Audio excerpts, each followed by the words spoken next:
Hi guys, இன்றைக்கி நம்ம என்ன பார்க்க போகிறோன்னா பாவக்காய்.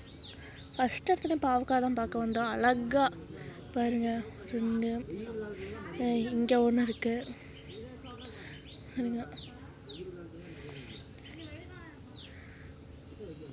எத்தனை பாவக்காய் இருக்குன்னு பார்த்தீங்கன்னா, அடுத்தது நம்ம ரோஸ் செடியை பார்த்துடலாம்.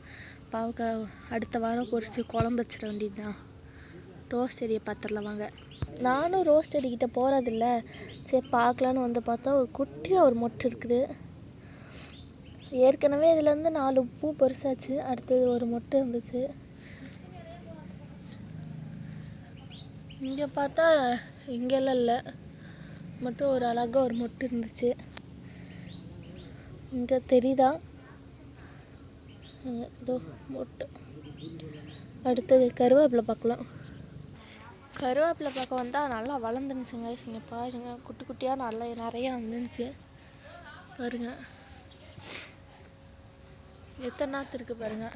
எல்லாமே கருவேப்பிலை தான் பாருங்கள்.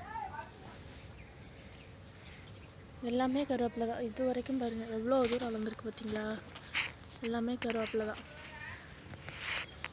குட்டியாக தான் ஒன்று வச்சது நிறையா வந்துருச்சு. அடுத்தது பார்த்திங்கன்னா பாதனிக்காய் பார்த்துடலாம். பாதனிக்காய் மரத்தில் பார்த்திங்கன்னு வச்சுக்கோங்களேன், பூ வந்துருந்துச்சு. நிறையா பூ இருந்துச்சுங்க பாருங்கள். அப்புறம் இங்கெல்லாம் பாருங்கள் பூ இருக்குது பாருங்கள். இதோ இங்கே பாருங்கள் பூ இருந்துச்சு. இது காய் அப்போ பிடிக்குன்னு தெரில பாருங்க. நல்லா ஹைட்டாக வளர்ந்துருச்சு பாருங்க. அடுத்தது பூசணிக்காய் கொடியை பார்த்துடலாம். பூசணிக்காய் பார்த்தீங்கன்னா நல்லா பெருசாகிடுச்சுங்க பாருங்க. நல்லா பெருசாக இருந்துச்சு. இன்னொன்று இருக்குது, அதையும் பார்த்துடலாம் வாங்க. இப்போ இங்கே ஒரு பூசணிக்காய் இருக்குது. நல்லா பெருசாக இருந்துச்சுங்க பாருங்க, எவ்வளோ பெருசாகிடுச்சுன்னு. அடுத்தது நம்ம நெல்லிக்காய் மரத்தை பார்த்துடலாம் பாருங்க. நெல்லிக்காய் மரம் நல்லா குளிர்ந்து விட்டு வளர ஆரம்பிச்சிருச்சு பாருங்கள். என் ஹைட்டுக்கு வந்துடுச்சு நெல்லிக்காய் மரம். சரி, பப்பாளி மரத்தை பார்க்கலாம். பப்பாளி மரத்தை பார்த்தீங்களா, பூ விட ஆரம்பிச்சிருச்சு. பூ இது நல்லா தெரியும், பூ இருக்குது, இப்போ தான் விட ஆரம்பிச்சிருக்கு. அடுத்தது ஜாதி முல்லையை பார்த்துக்கலாம். எனக்கு வந்து பார்த்தா ஒரு கொஞ்சம் தான் அங்கே மொட்டு இருந்துச்சு, அதை பொறிக்கலாம்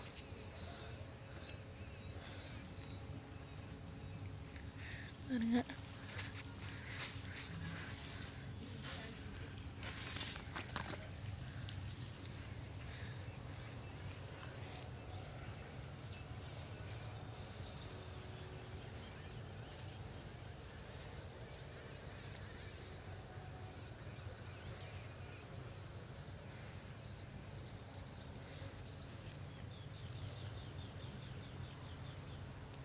ஜாதி முல்லை இருந்த பூவெல்லாம் பெருசாச்சு. ஜாதி முல்லை செடியை பார்த்துட்டு இருக்கும்போது தாங்க நான் இன்னொரு விஷயத்தையும் நோட் பண்ணேன். அது பார்த்திங்கன்னா இங்கே ஒரு காய் இருக்குது. மொத்தம் 3 பூசணிக்காய் பாருங்கள். 3 பூசணிக்காய் இருக்குது. கொடி பார்த்திங்களா எவ்வளோ தூரம் போகுதுன்னு. இது என்ன செடின்னு தெரியுதுன்னா சுண்டைக்காய். இப்போ பூ விட ஆரம்பிச்சிருக்குன்னு பாருங்கள். இதெல்லாம் பூ பாருங்கள், இருக்கிறதுல பூ விட ஆரம்பிச்சிருக்கு சுண்டைக்காய் செடி. அடுத்தது கத்திரிக்காய் பார்த்துடலாம். கத்திரிக்காய் செடியில்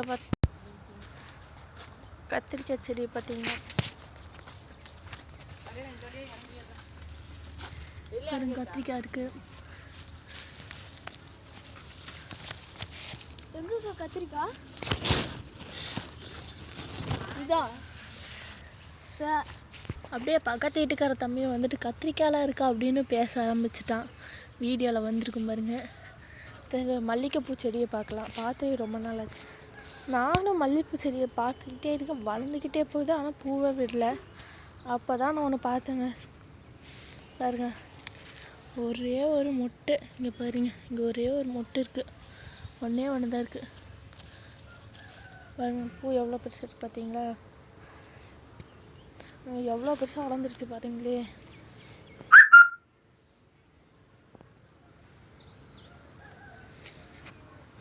இது எல்லாமே மல்லிகைப்பூ தான். அப்புறம் கொஞ்ச நேரம் மெயின்டைன் பண்ணாமல் விட்டதுனால களை செடியெல்லாம் வந்துருந்துச்சு. எனக்கு லீவில் தான் பண்ணணும். பப்ளிக் முடிஞ்சோடனே லீவில் பண்ணிட வேண்டிதான். அடுத்தது பார்த்திங்கன்னா செடி தக்காளியை பார்க்கலாம். செடி தக்காளியை பக்கம் வந்தால் நிறையா தக்காளி இருந்துச்சுங்க. இங்கே பாருங்களே, எல்லாமே செடி தக்காளி தான்.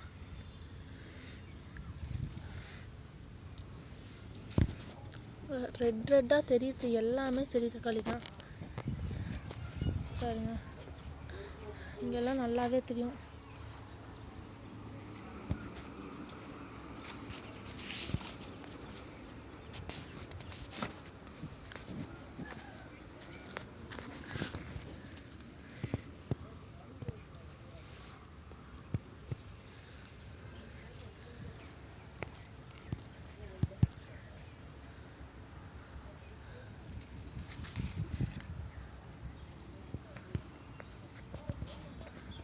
பொரிசாசு தக்காளியை அடுத்த மிளகா செடியை பார்த்துடலாம். மிளகா செடியை பார்க்க வந்தப்போ தான் ஒன்று பார்த்தா இங்கேயும் தக்காளி நிறையா இருந்துச்சு. பாருங்க, எல்லாமே செடி தக்காளி தான். அடுத்த வீடியோவில் செடி தக்காளி பொரிக்கிறத போடுறேன். பப்பாளி மரம் இங்கே ஒன்று வந்துச்சுங்க. பாருங்க, இப்போ தான் வளர ஆரம்பிக்குது பப்பாளி.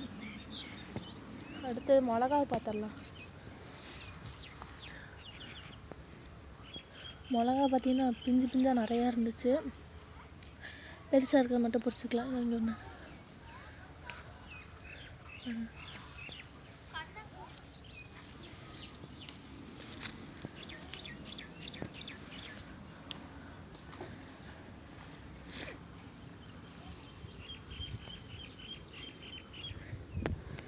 பெருசாக இருக்க மிளகா செடியை பார்த்தாச்சு, பொரிசாச்சு மிளகாயெல்லாம்.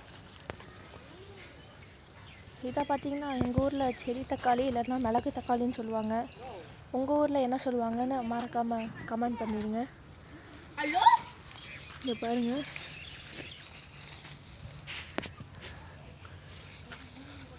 பார்த்தீங்களா, நல்லா சிவப்பாக இருந்துச்சு.